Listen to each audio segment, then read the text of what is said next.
Ty, thank you very much for joining us. Can you tell me a little bit about your swimming career? Started swimming in Lafayette, Louisiana, and got to be, was third in the state as a 9-year-old, so I thought I was hot stuff. And Wow.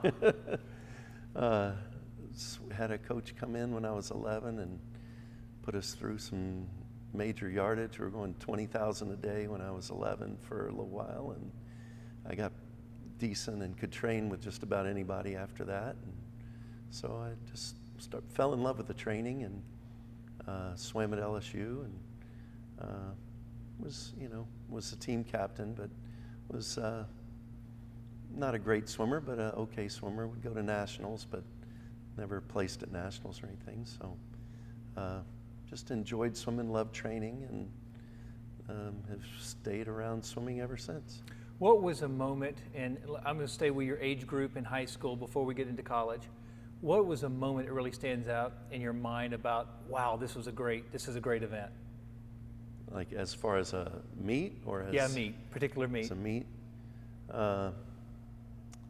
Just getting to travel, going to Memphis or to University of Alabama for the meets there. Back then they didn't even have their new aquatic center.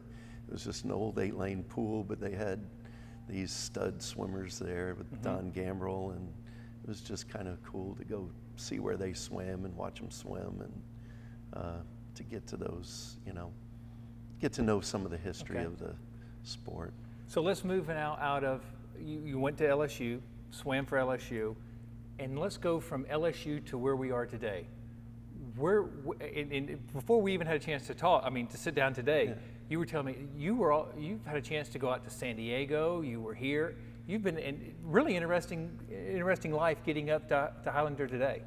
Yeah, it was. I swam with some pretty decent coaches. I spent a summer in Carbondale, Illinois, with Bob Steele and Tim Hill, and they had a pretty good thing going, and I learned a lot there.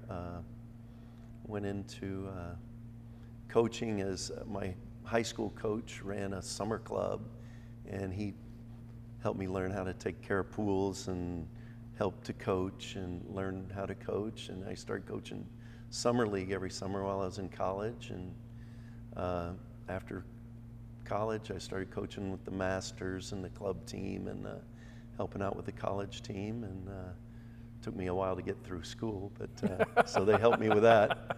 And Sam Freeze came along at that time, so I was coaching and working with Sam.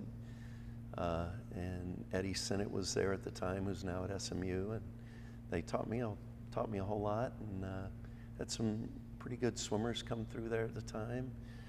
And then I graduated, and I went and started working in Naples, Florida. Was building swimming pools for a while. And so you stayed in water. Yeah, and doing underground construction. I did some estimating, and a friend of mine called me and said, come on out to California. I'm coaching UC San Diego. And he said, I'll pay you $3,000 for the year. But he got me a job with Coach Niels Jorgensen in San Diego, who had one of the top teams in the country at the time. And so I started coaching his age group program for him. And I coached there for, I think, about 10 years. And it ended up, we won 5 or 6 or 7 somehow, many JO championships as age group coach. And then the opportunity presented itself with to get into underwater video, and that was intriguing to me. So I bought a business from, Michael Bryan was putting together systems and selling them, and I bought a system from him and came out here and started doing underwater video. And started going to Auburn, Alabama, the University of Auburn, when David Marsh was there, and did their summer camps, and would go there for their and video their college kids once or twice a year. So it was kind of interesting to work with those guys. And when they did a couple of his videos, I did the underwater video for some of his videos. And Dave Durden, who's at Cal now, was there. doing some of the videos, and so we had a nice little time with that. And then I got married and needed to stay in town and needed to make a little bit more money, so I got into coaching. Back into coaching. Yeah. It's interesting because you're talking about technology. How much has technology changed since when you were an age group swimmer, going all the way up through college to where you are today? How much has it changed? It's changed a lot in that you can get video, and video, kids can see themselves swim, and coaches can see them swim. There's so much more of it, but it's mostly at the elite level, and but it's great so the kids can see, especially with the underwaters now, you have to swim underwater, you have to be able to kick, and it's all over the internet, and the kids can see that, and they can emulate that, and that's kind of a really neat thing.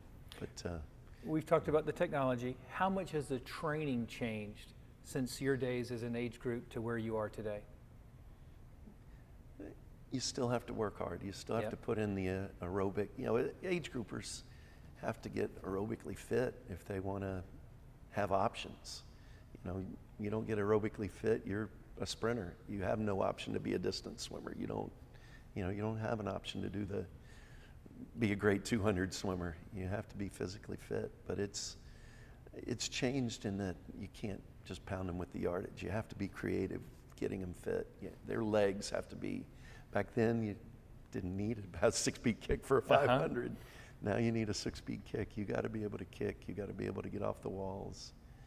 You just have to be more creative, and there's more things with the training. They've got to be fit in all kinds of different areas. They just can't be a puller. Can't just pull all day. Do you see a lot of swimmers today that rely more on the suit than when you were swimming? There's definitely more of that. Some of them think they can't swim fast without the suit. But I coach age groupers, so they love the suit. They think it's great, but I guess that's probably more than the senior swimmers. The parents, here's the suit.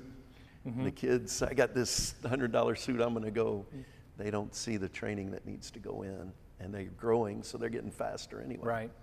They put on a suit in there. So Ty, you've coached club, you've coached high school, college, masters. In high school. In high school. Of all of those, which is your favorite? Or is there one?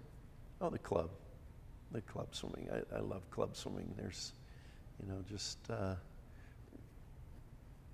it's a year-round, it's a way of life.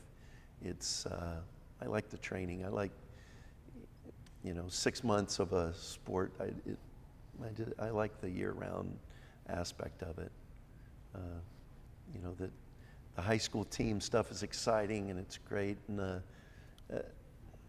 if we could do that in the club sport more, that would be fantastic as well. I don't know how unless you've got one of the bigger teams, one of the top teams to get that kind of thing going.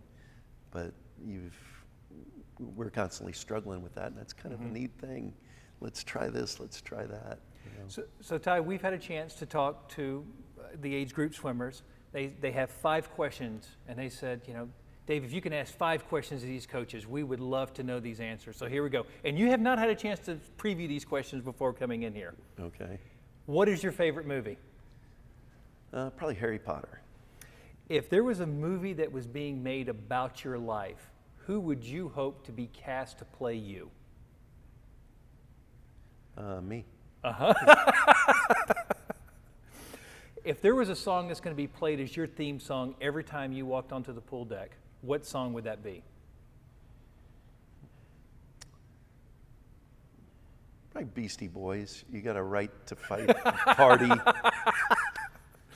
Fight for your right to party. I hear you. What or who motivates you? My kids.